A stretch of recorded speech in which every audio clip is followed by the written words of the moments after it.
How you used to find this, this light in every dark tunnel? I don't think I have. First of all, I looked at other people's lives in Dubai. Okay. And I lived on the Palm, in a maid's room in the Correct. Palm. But then I looked at their lives. I'm like, God, these guys, look at their apartments that they have. Their kids are going to these schools. And so it's possible, right? So I've just had a knockback. So that seeing other peer group doing well kept it going. But at the time when you got nothing, living in a maid's room, having a Ferrari wasn't on my mind. It was paying school fees, bringing food on the table, paying rent. It's all steps and levels. And then you get to a stage where you got enough money to last you a lifetime, generational wealth. So, but you just got to keep going. Yeah, your second principle, that's motivation, I think, yeah? Yeah. That's where you said that motivation comes from this maid's room. Yeah, and motivation is from within. So what pushed you to build this vision board everywhere across your room? Well, because what I was seeing was just shit. Yes, I was seeing everything falling apart. I couldn't go, I'm rich, manifestation. I'm rich, I'm rich, I'm rich. And then your eyes and your subconscious mind saying you're an idiot because you're living in a maid's room, you got no money. So I had to visualize what life was going to be in 6 months. And then I visualized the car, the house, the sun in my face, the wind in my face, and it came true. Yeah. I visualized how happy my children were because they were going to go to school again. I visualized what car I was going to drive. I visualized the place I was going to live. Yeah. Yeah. So you actually, while living in that maid's room, you made a small vision board for yourself saying that, and you put it everywhere, the stickers. Not just had one vision board, but I had cards, postcards, that it had my 6-month goal. And I worked backwards saying, what do I have to do every single day to achieve those goals? I used to live on 10,000 dirhams a month. I had a client. It was a German dental clinic. And he was my only client. He's the one who had faith and trust in me. And he stayed with me for like 6 years. And I used to take a picture of the 10,000 dirhams and send it to my son. And he, at the age of 13 and 14, between breaks, used to call for me. Yeah. And make sure that I was busy. That's true in hotel lobbies. Yeah. My office was a hotel lobby. When I first tried to recruit my first member of staff, they were like, why? Do you have an office? I said, no, I was still doing visa runs, right? And I said no, and people were like, I want to work for you because it sounds like a dodgy business. Okay.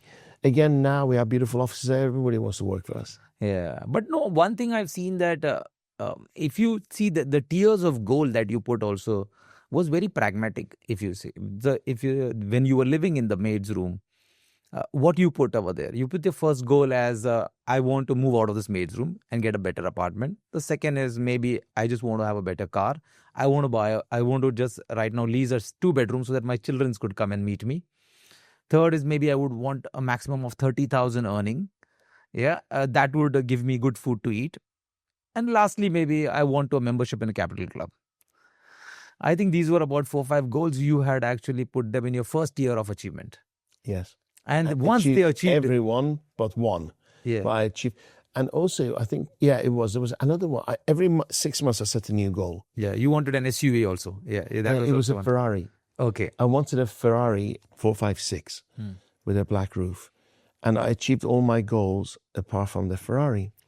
And a company contacted me on LinkedIn saying, we're a car club.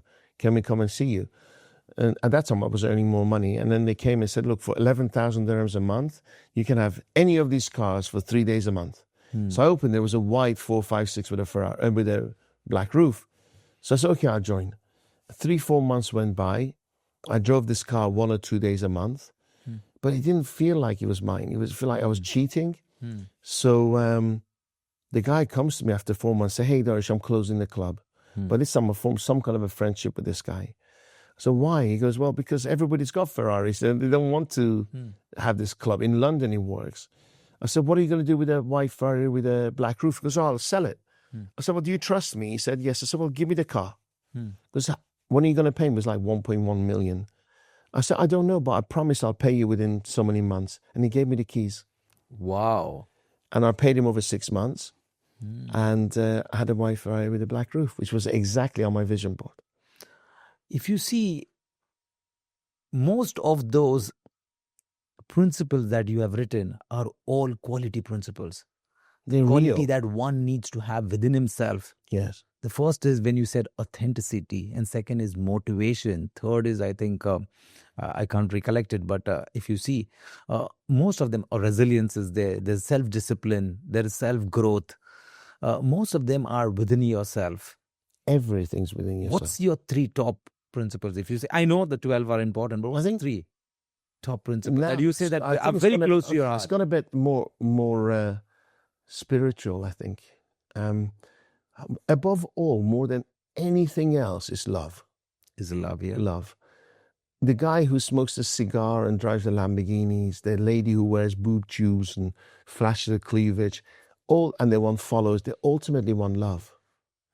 Or if you break it down, everybody wants attention. Attention is love, right? So that's one. I like to think that anybody who crosses my path, my kids, my wife, everything, their cup's full of love. So they don't have to go into relationships to fill their cup.